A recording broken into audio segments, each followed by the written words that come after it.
Hai, Assalamualaikum warahmatullahi wabarakatuh buat semua sahabat-sahabat. So pertamanya Mi ucapkan syabas dan tahniah kerana berjaya bersama Mi untuk menonton Mi punya video berkenaan solat khusyuk ni. So Mi mulakan dulu dengan Bismillahirrahmanirrahim. Qala rabbi syrah li sadri wa yassir li amri wahlul 'uqdatam min lisani yafqahu qawli rabbi yassir wa la tu'assir rabbi tamim bil khair. So alhamdulillah, pertamanya Mi ucapkan syabas dan tahniah kerana bersama-sama Mi untuk kita sama-sama nak baiki kita punya kualiti solat kita. So selama ni ramai orang bila dia bersolat, yes dia sekadar solat ataupun dia lebih fokuskan kepada dia punya kuantiti solat dia daripada kita punya kualiti. So now insya-Allah Mi bukanlah nak ajar dan Mi pun bukanlah ustaz. So cuma Mi hanyalah untuk nak berkongsi macam mana untuk kita nak dapat satu solat yang kita panggil dia sebagai solat yang khusyuk. Okey, daripada apa yang Mi belajar, daripada apa yang Mi praktis dan daripada apa pengalaman Mi sendiri, alhamdulillah banyak benda bila mana kita faham bagaimana untuk kita nak solat dalam keadaan yang khusyuk, ataupun kalau bahasa yang lebih tepat lagi Mi guna pakai adalah perkataan solat dalam keadaan solat yang sedar. Okey, so secara asasnya macam mana untuk kita nak dapat solat yang khusyuk ini, sebenarnya ada beberapa cara. Yang pertamanya adalah dengan cara kita kena kenal dulu diri kita itu apa. Kenapa kena kenal diri? Apa kaitan solat yang khusyuk dengan kenal diri ni? Yes, kita kena kenal diri ni, dia umpama macam ni. Kalau you guys ingat waktu sekarang ni lah, katalah you guys flashback balik 5 tahun ataupun 10 tahun yang ke belakang kan.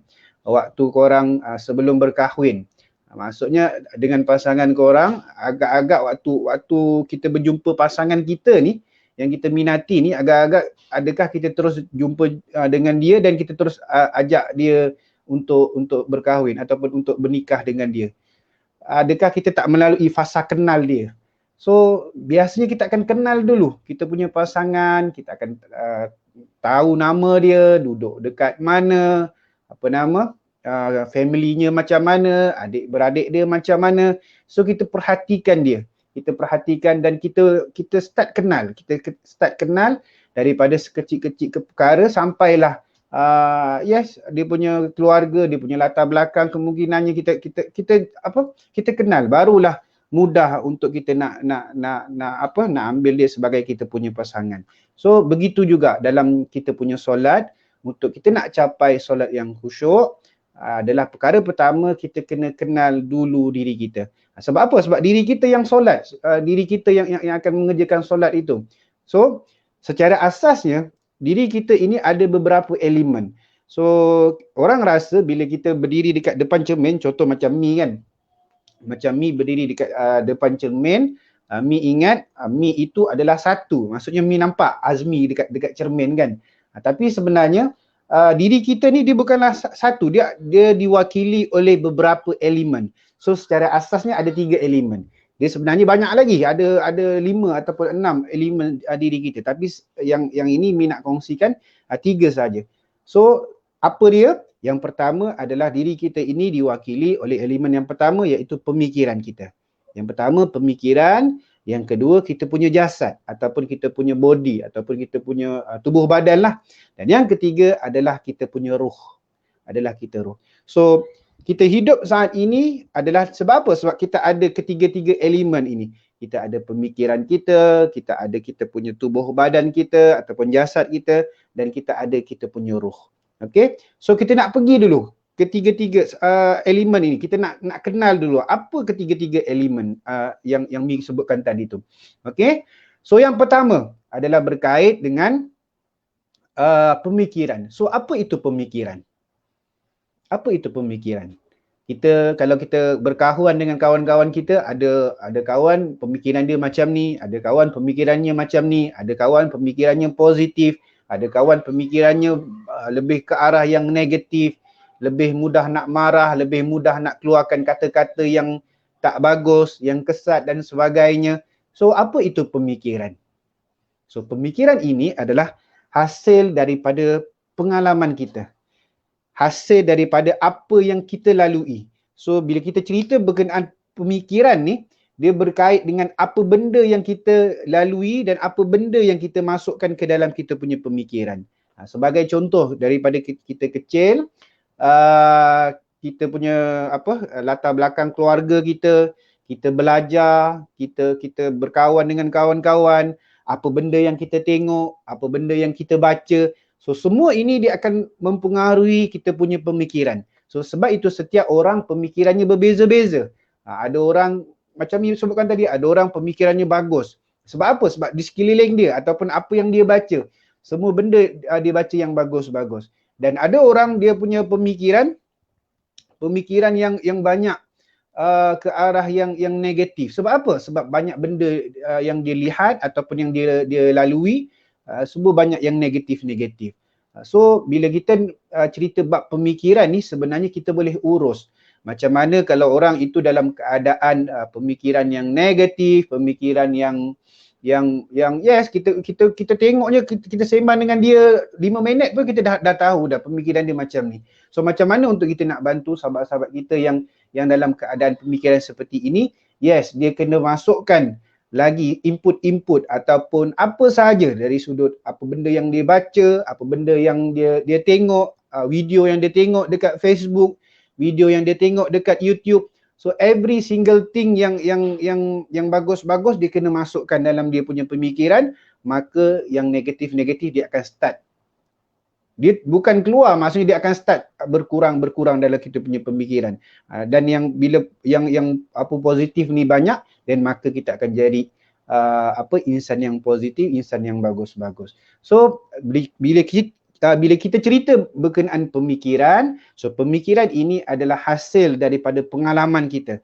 Ada orang pemikiran dia ataupun pemikiran dia, ada orang ni dia ada dua jenis. Biasanya orang yang terlalu memikirkan perkara-perkara yang dah lepas, dan ada juga orang yang memikirkan perkara-perkara yang akan datang. So ada dua kategori biasanya bab pemikiran ni. Pemikiran ni ada orang dia memikirkan perkara-perkara yang dah lepas. Contoh dia punya kesilapan, contoh dia punya trauma menyebabkan dia hidup dalam keadaan yang stres. Sebab apa? Sebab dia masih lagi duk memikirkan perkara-perkara yang dah lalu. Mungkin 10 tahun yang lepas, mungkin minggu lepas, mungkin semalam, mungkin yang dah berlalu, pergi, yang dah jadi, dan yang benda tu kita tak boleh ubah.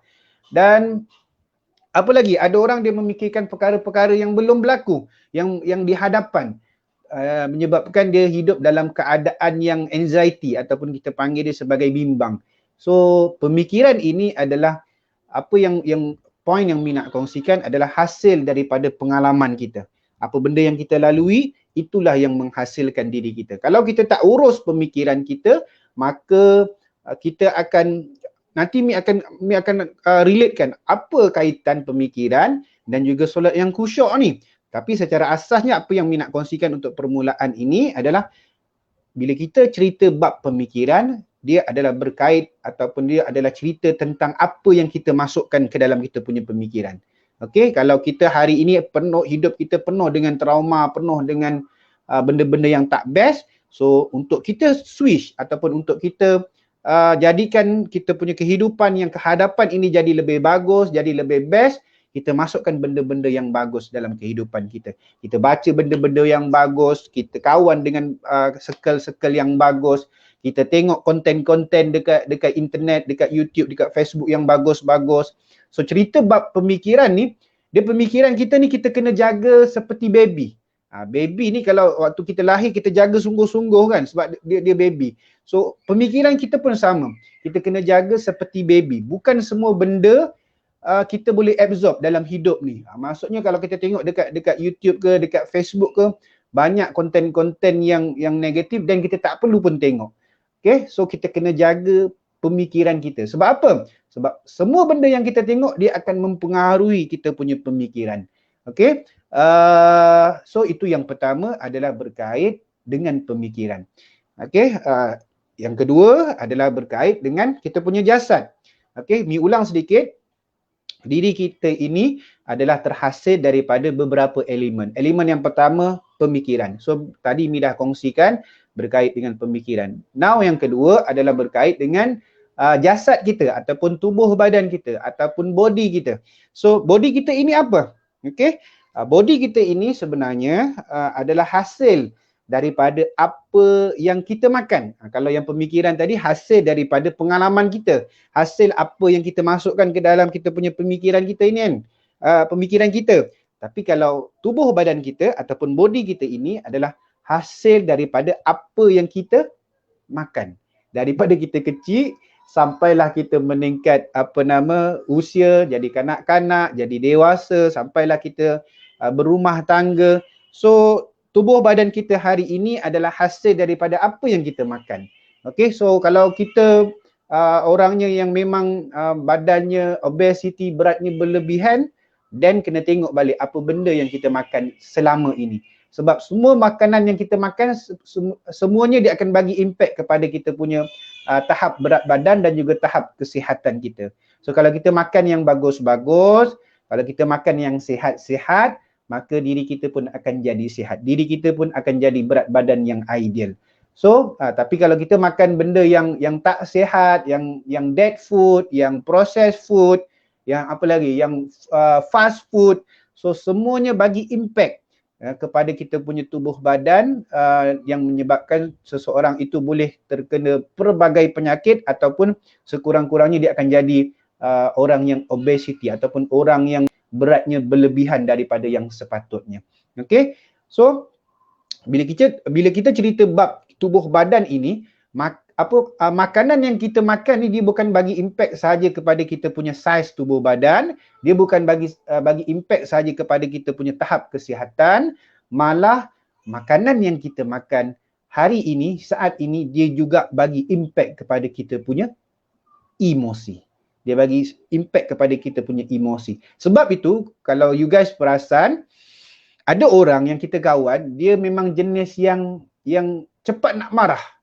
Walaupun benda tu benda yang simple, tapi dia mudah nak melenting, mudah nak marah, mudah nak melenting. Sebab apa? Bila kita cek balik, rupanya yes, dia punya habit makan dia lebih suka makan makanan yang dead food, makanan yang macam disebutkan tadi itulah, processed food, apalagi fast food.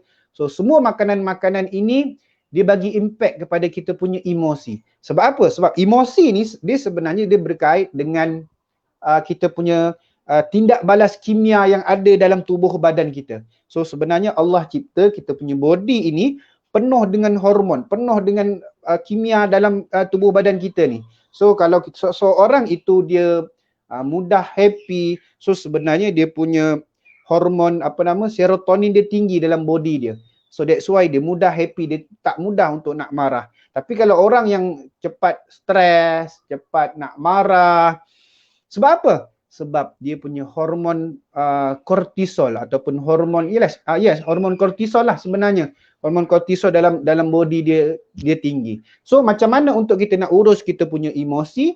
Yes, kita kena tengok balik apa benda yang kita makan selama ini. Adakah kita banyak makan makanan yang live food, yang ulam-ulaman, ataupun kita lebih banyak makan makanan yang processed food, yang mati, yang fast food. Okay, so semua makanan ini dia bukan saja bagi impact kepada tubuh badan, malah dalam masa yang sama dia bagi impact kepada kita punya emosi. Okay, so itu yang kedua, elemen berkenaan diri kita. Yang pertama adalah kita punya pemikiran, dan yang kedua adalah kita punya jasad ataupun kita punya tubuh badan. So tubuh badan kita ini hasil daripada apa yang kita makan. Dan makanan yang kita makan bukan sahaja bagi impact kepada tubuh badan, bukan sahaja bagi impact kepada saiz tubuh badan kita ataupun tahap kesihatan kita, malah dalam masa yang sama dia bagi impact kepada kita punya emosi. Sebab itu kalau kita nak jadi orang yang sentiasa happy, salah satu bendanya kita perlu makan makanan yang banyak mengandungi ataupun membantu untuk meningkatkan kita punya hormon serotonin kita naik. Nanti you guys boleh Google dekat internet, banyak sebenarnya. Cuma secara ringkasnya apa yang boleh mi kongsikan sebagai contoh lah sebagai contoh makanan yang boleh membantu kita untuk tingkatkan kita punya hormon serotonin kita, hormon happy kita. Yes, melalui makanan yang kita panggil sebagai kekacang, lagi apa lagi, dark chocolate. So dark chocolate pun sebenarnya bila kita makan membantu untuk kita happy. Pergi kat mana-mana pasar raya dan belilah mana-mana dark chocolate. Lagi apa lagi? Ayam, yes, daripada daging ayam Belanda pun membantu untuk kita dapat tingkatkan kita punya hormon serotonin kita. So sebenarnya banyak lagi.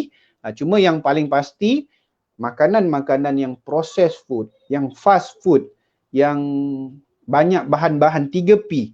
So semua makanan-makanan ini mi panggil dia sebagai makanan yang dead food. So bila kita makan, dia akan menyebabkan impact kepada kita punya tubuh badan dan juga kita punya emosi. Malah bukan itu saja, kalau kita nak cerita bab kesihatan, sebab dalam tubuh badan manusia ni dia ada satu sel tak ingat pula. Sel yang menyebabkan cancer sel. Maksudnya dalam tubuh badan kita ini sebenarnya setiap orang ada cancer sel. Cuma cancer sel ini dia berada dalam keadaan yang kita panggil dia sebagai dormant. Maksudnya dia tak aktif. Tapi bila mana kita banyak makan makanan yang dead food, yang mati, yang processed food, so disebabkan makanan ini semua banyak bahan-bahan 3P, perisa, pewarna dan pengawet, akan menyebabkan kita punya sel kanser tadi ni dia jadi aktif. Daripada dormant dan dia akan jadi aktif. Dan dia bagi impact kepada kita punya tahap kesihatan dan lama kelamaan orang itu akan mendapat penyakit kanser dan sebagainya. Okay, so nak cerita bab makanan ni, Masya Allah, dia bukan sahaja bagi impact kepada body kita, kepada saiz kita, malah kesihatan, malah kita punya emosi juga. Okay, itu yang kedua. Dan yang ketiga adalah berkait dengan kita punya roh. Okay, so apa yang roh ini apa? Apa bukti yang paling nyata hari ini kita masih ada roh? Apa bukti yang paling nyata? Bukti yang paling nyata hari ini kita masih lagi ada roh adalah kita masih lagi bernafas. Itulah bukti yang paling nyata. Sebab apa? Sebab kalau kita dah tak bernafas, maka kita dah mati dah. Kita dah mati, kita dah tak hidup dah sekarang ni. Yang pasti bukti yang paling nyata hari ini kita masih lagi ada roh adalah kita masih lagi bernafas. So bila kita cerita bab pemikiran, yes, kita boleh urus kita punya pemikiran kita melalui kita jaga apa benda yang kita nak masukkan dalam pemikiran, apa benda yang kita lalui, apa benda yang kita tengok, kita urus, kita filter. Dan makanan pun sama. Bab makanan ni kita boleh urus sebenarnya kita punya saiz berat badan, kita boleh urus kita punya tahap kesihatan, kita boleh urus kita punya emosi melalui apa yang kita makan. Cuma bila kita pergi bab roh ini kita tak ada banyak ilmu berkenaannya. Sebab dalam Al-Quran pun Allah ada sebut dalam surah Al-Isra, dalam surah 17 ayat 85, Allah bagi tahu apabila mereka bertanya tentang aku, tentang roh, Allah bagi tahu hendaklah katakanlah bahawa roh itu adalah urusan Allah. Allah bagi tahu. Cuma dia bagi tahu kita hanya diberi pengetahuan yang amat sedikit berkenaan roh. So kalau orang cerita berkenaan dia punya roh boleh keluar, boleh pergi waktu tidur dia boleh keluar. So sebenarnya kita tak ada banyak ilmu berkenaan roh. Cuma yang paling pasti roh ini, bukti yang paling nyata hari ini kita masih lagi ada roh adalah kita masih lagi bernafas. Okay, so cukup 3 elemen berkenaan diri kita. So yang pertama ni, session yang pertama ni Mi nak kongsikan 3 elemen inilah yang menghasilkan diri kita. Pemikiran kita, jasad kita dan kita punya roh. Mind, body and soul. Ketiga-tiga inilah yang menghasilkan diri kita. So macam mana untuk kita nak solat yang khusyuk? Bila kita dah kenal, so macam mana untuk kita nak solat yang khusyuk? Yang pertama adalah kita start fokus. Waktu kita solat, kita start fokus.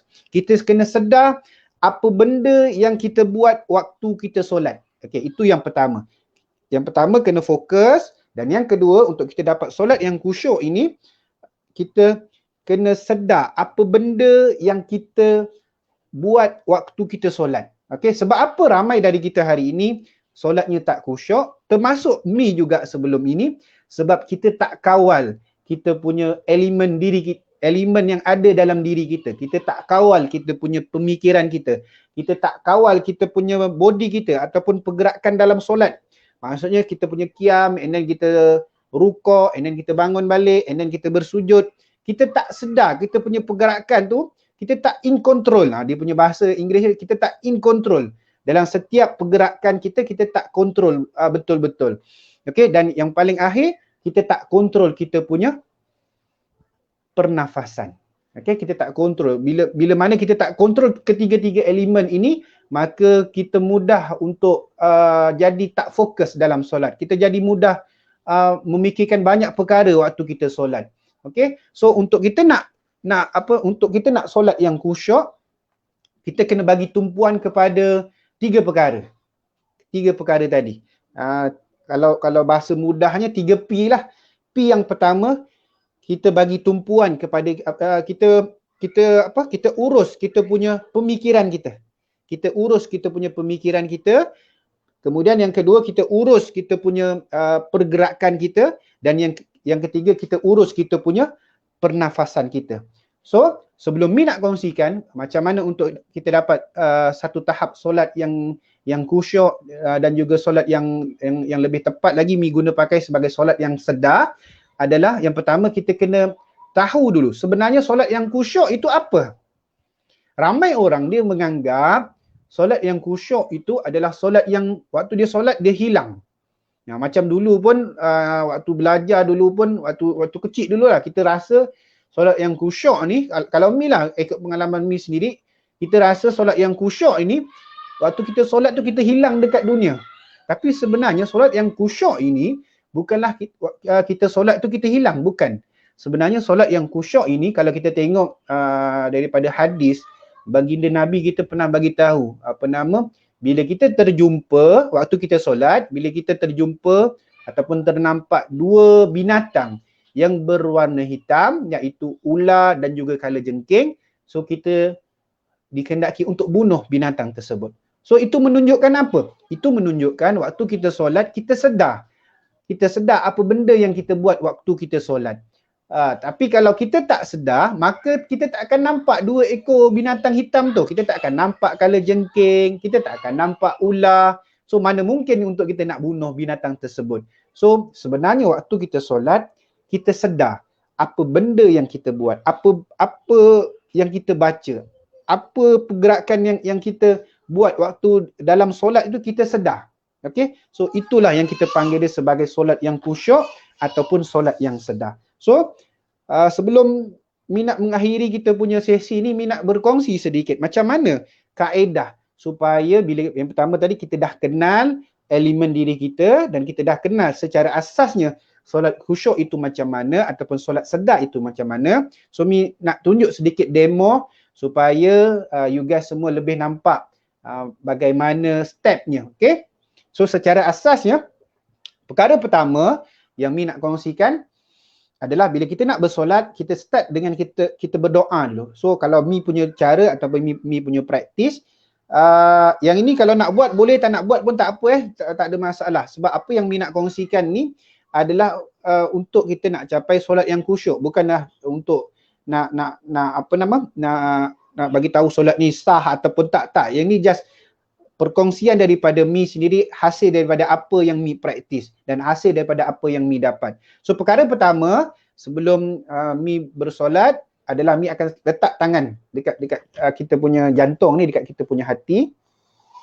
Okey, dan Mi akan start berdoa, ya Allah ya Tuhan kami, ya Allah ya Tuhanku, sekarang ni aku nak menghadap kepadamu ya Allah, sekarang ni aku nak solat kepadamu ya Allah. Ya Allah, bantu aku untuk aku solat dalam keadaan yang khusyuk ya Allah, untuk aku solat dalam keadaan yang sedar ya Allah, untuk aku benar-benar fokus di dalam solat aku ini ya Allah.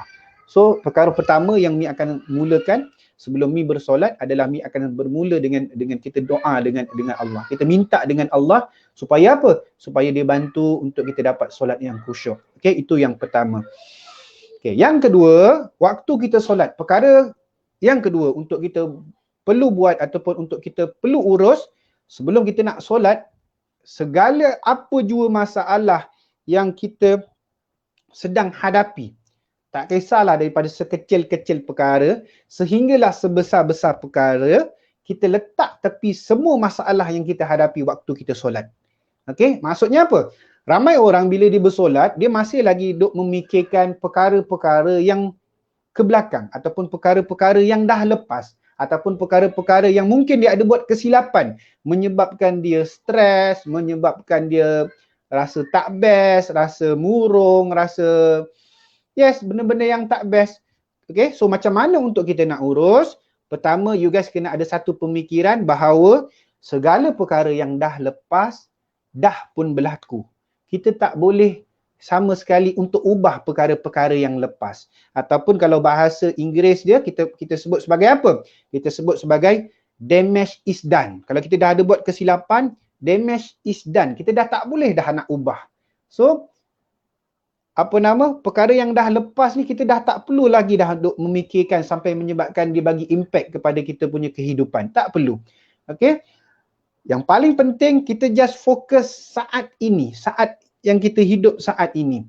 Dan ada pula orang dia masih lagi memikirkan perkara-perkara yang ke depan. Okay, mungkin dia duk mikirkan sejam lagi dia nak buat apa ataupun besok hari dia ada projek, dia kena jumpa orang ni. Dia masih duk memikirkan perkara-perkara yang akan datang. So, bila kita masih lagi duk memikirkan perkara-perkara yang akan datang waktu kita solat, akan menyebabkan mudah untuk kita susah nak dapat solat yang khusyuk lah. Sebab apa? Sebab kita masih lagi duk memikirkan waktu kita solat nak buat ini, nak buat ini. Waktu solat tu lah kita duk buat planning waktu kita solat. Tak, sebenarnya waktu kita solat ini sebenarnya bila kita rasa pemikiran kita duk memikirkan perkara yang di hadapan, kita kena ada satu pemikiran bahawa perkara yang di hadapan ini adalah satu perkara yang belum pasti lagi akan berlaku. Maksudnya apa? Maksudnya mungkin boleh jadi, mungkin tak boleh jadi. So kalau tak jadi, buang masa kita duk memikirkan perkara-perkara yang akan datang ni. Sebab apa? Sebab ramai orang dia memikirkan perkara-perkara yang di hadapan menyebabkan dia punya solat terganggu. Menyebabkan banyak benda dalam kehidupan dia terganggu. So, yes, apa benda yang kita perlu ada dalam kita punya pemikiran, kita kena tahu bahawa setiap perkara yang di hadapan adalah belum pasti lagi berlaku. So, apa yang kita perlu buat adalah kita fokus saat itu. Kita fokus waktu kita solat. Kita just let go everything yang ada, everything masalah yang yang berlaku, sama ada yang sebelum itu ataupun yang di hadapan. So kita letak trust Allah yang paling tinggi waktu kita solat. Okay? So waktu kita solat, kalau tiba-tiba hujan turun and then ada baju lagi kita tak angkat, then kita just let go.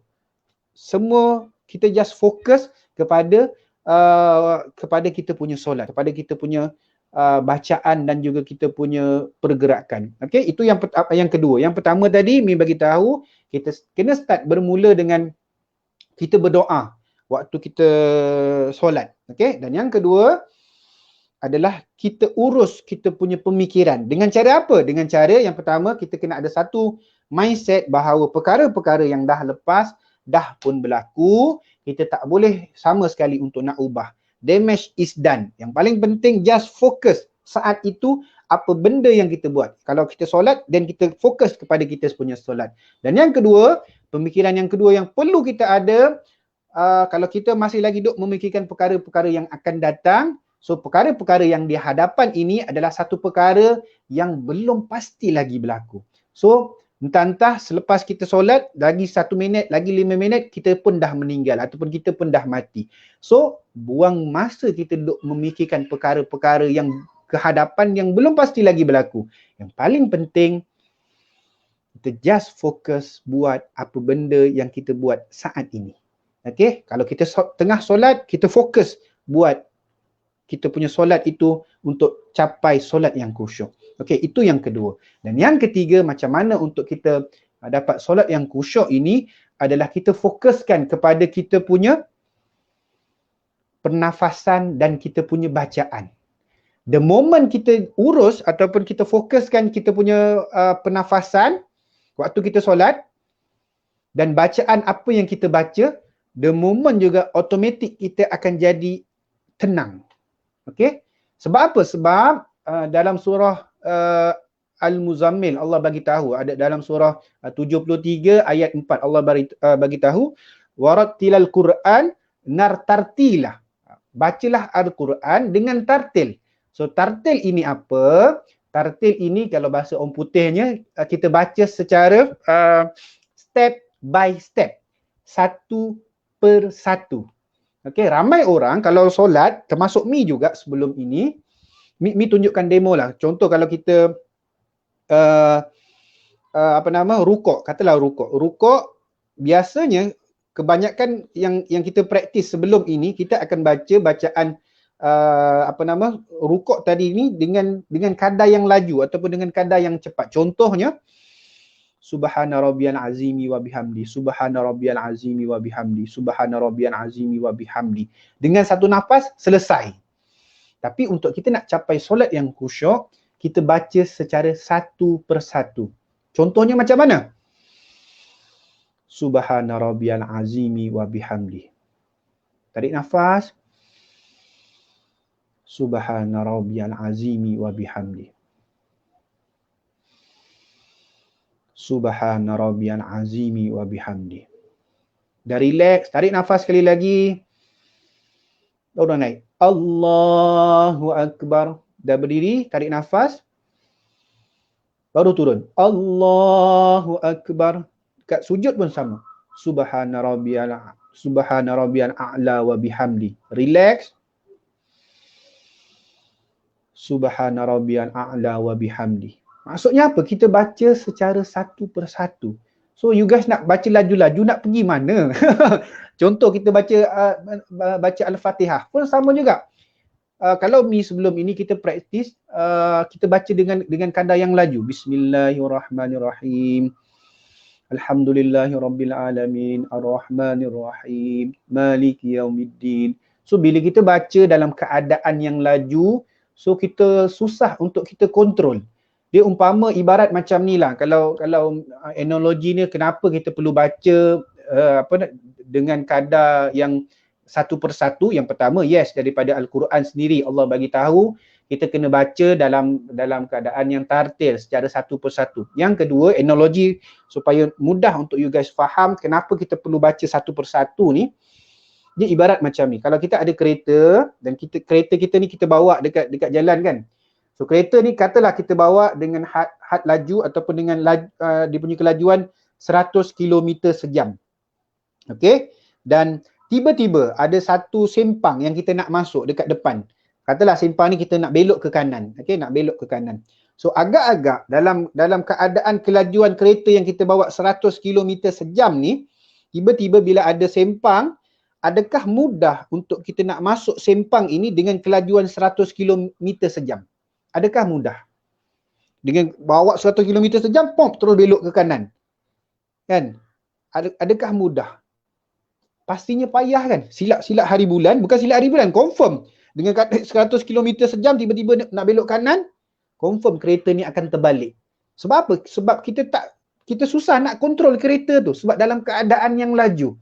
So begitu juga. Waktu kita solat, kita kena kawal, kita kena urus kita punya bacaan, kita kena urus kita punya pernafasan. Barulah kita akan dapat satu solat yang kita panggil dia sebagai solat yang khusyuk. Dan yang paling utama, barulah kita akan dapat solat yang kita terasa nikmat yang amat sangat solat itu. Okey, kalau sebelum ini kita hanya sekadar solat, hanya kerjakan solat itu sekadar kerjakan, tapi bila mana kita start urus elemen yang ada dalam diri kita, kita urus kita punya pemikiran kita urus kita punya pergerakan kita. Sebab apa? Sebab pergerakan inilah kita punya tubuh badan. Okey? Kemudian dalam masa yang sama kita urus kita punya bacaan dan juga kita urus kita punya pernafasan. Dan yang paling-paling penting adalah kita urus kita punya pernafasan. So breathing ni sebenarnya everything. So tanpa breathing sebenarnya kita dah mati dah. So secara asasnya inilah sebenarnya apa yang Mi nak kongsikan. Untuk kita nak capai satu solat yang khusyuk ataupun satu solat yang sedar, kita kena urus elemen yang ada dalam diri kita. Okey, yang ini sebenarnya dia banyak lagi macam mana untuk kita nak capai solat yang khusyuk ni. Tapi untuk permulaan ni, Mi lebih suka untuk berkongsi berkenaan yang di dalam. Okey, yang di dalam. Maksudnya kita punya pemikiran ni tak nampak di dalam. Kita punya apa lagi? Kita punya pergerakan kita punya pernafasan. So, kita punya bacaan. So yang ini adalah yang di dalam. Yang di luar banyak lagi, dari sudut kita punya baju, dari sudut dari tempat kita, dari sudut kita punya persiapan tempat nak solat itu sendiri. So banyak lagi sebenarnya, tapi yang ini secara ringkasnya adalah untuk Mi nak berkongsi berkenaan macam mana untuk kita nak urus dalaman diri kita, supaya bila kita start urus apa benda yang kita fikirkan, kita start urus kita punya pergerakan dan kita punya bacaan, maka dia akan bagi impact kepada kita punya solat dan kita akan dapat satu solat yang benar-benar tenang. Okay, sebab kalau you guys tengok, so solat ini sebenarnya dia bukan sekadar solat. Solat ini bukanlah sekadar ibadah, tapi solat ini dia sangat banyak manfaat untuk tubuh badan diri kita, untuk tubuh badan seorang manusia itu sendiri. Ramai orang dia menganggap solat ini hanyalah untuk kita punya kereta, adalah hanya untuk Allah. Tapi sebenarnya solat ini dia bukan sekadar solat, dia bukan sekadar ibadah. Tapi yang jauh lebih utama, solat ini adalah untuk manfaat diri kita sendiri. Maksudnya apa? Maksudnya bila kita solat dalam keadaan yang tenang, bila kita solat dalam keadaan yang khusyuk, so dia bagi impact kepada kita punya kehidupan. Dia bagi impact kepada kita punya tahap kesihatan kita.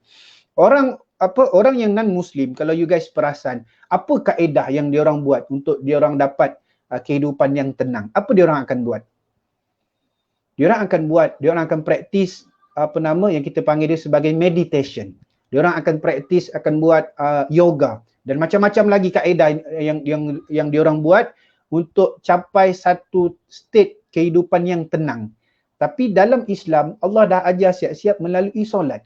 Dengan cara kita jaga kita punya solat, maka kita akan dapat satu kehidupan yang tenang. Maka kita akan dapat urus kita punya tubuh badan kita. Kita akan dapat urus kita punya emosi. Okay? Nanti kalau you guys rajin, nanti boleh beli satu buku dekat Shopee. Mana tahu bukunya? Anak ambil kot. So buku ni ada nama buku ni adalah berkait dengan sains solat. Sains solat daripada Dr. Fatimah.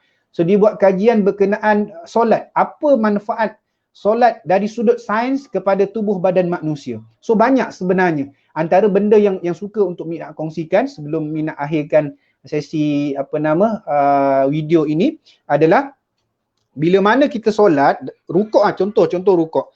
Rukuk ni bila mana kita posture rukuk kita ni dalam posture yang betul, maksudnya betul ni maksudnya macam mana? Dia mestilah 90 darjah. Dia tak boleh ke atas sangat dan dia tak boleh ke bawah sangat. So Dr. Fatimah ni bagi tahu apa dia hasil daripada kajian yang dia buat dari sudut sains. Bila mana kita solat dan rukuk kita ini dia punya posture adalah 90 darjah, sebenarnya dia akan bagi impact kepada kita punya sistem kardiovaskular kita. Okey? Dan apa lagi? Banyak lagi. Bila kita rukuk dalam keadaan yang betul juga, dia bagi terapi. Yes, sebenarnya dia adalah terapi untuk kita punya sistem tulang belakang. Maksudnya kalau orang itu ada penyakit tulang belakang, so salah satu kaedah untuk dia nak bagi terapi kepada dia punya tulang belakang adalah melalui solat. Dengan melalui dia perbetulkan dia punya solat, dia perbetulkan dia punya kedudukan rukuk dia, maka dia akan bagi impact kepada kita punya sistem tulang belakang kita. So sebenarnya sangat banyak dalam buku sains solat yang Dr. Fatimah Dr. Fatimah punya buku tu. Nanti you guys boleh beli. Yang ini bukan untuk keuntungan Mi ke apa, tapi just nak bagi tahu ada satu buku yang menceritakan dari sudut sains. Dari sudut sains. So bila kita faham solat itu adalah bagi impact yang sangat banyak untuk tubuh badan kita, untuk diri kita sebagai manusia, maka kita akan start jaga. kita punya solat. So that's why kalau anak-anak kita pun, kalau anak-anak kita masih lagi tinggal solat, masih lagi tak nampak pentingnya solat. Sebab apa? Sebab dia orang tak nampak manfaat. Dia orang tak nampak manfaat untuk apa dia bersolat. So salah satu kaedah untuk kita nak pastikan anak kita bersolat adalah dengan bagi tahu apa manfaat yang dia boleh dapat bila dia jaga dia punya solat. Okay? So itu saja yang Mi nak kongsikan daripada sesi ini. Moga-moga ada manfaatnya. Nanti cuba praktiskan apa benda yang Mi dah kongsikan ini. So ilmu yang Mi kongsikan ini dia hanya sekadar ilmu. So dia akan bagi impact bila mana kita start praktis. Bila kita start buat ilmu yang Mi kongsikan ni. Dan insya-Allah bila kita start praktis, kali pertama mungkin tak biasa, kali kedua mungkin agak kekok, tapi lama kelamaan insya-Allah kita akan mula terasa nikmat yang amat sangat solat yang kita kerjakan itu. Okey? So nanti selepas dah buat, dah praktis, kalau nak bagi feedback apa korang punya impact kepada solat, korang yang sekarang ini nanti boleh PM ataupun boleh WhatsApp ni. Insya-Allah Mi boleh bantu lagi untuk kita. Banyak lagi sebenarnya kaedah untuk kita nak capai solat yang khusyuk ini. Tapi yang ini adalah salah satu yang paling asas yang kita perlu jaga dalam kita punya solat. Okey? So itu saja yang Mi nak berkongsi daripada kepada korang semua. So itu saja. Apa yang silap boleh maafkan. Kalau ada tersasul, ada so biasalah. Mi ni bukanlah ustaz, bukanlah orang yang siapa-siapa. Mi hanyalah manusia biasa yang banyak buat kesilapan. Tapi untuk kita nak buat kebaikan ini, kita tak perlu tunggu kita jadi ustaz ataupun ustazah. So macam baginda Nabi kita pun ada bagi tahu, sampaikanlah dariku walaupun sepotong ayat. Okey? So itu saja daripada Mi. Moga-moga ada manfaat. Assalamualaikum dan semangat pagi.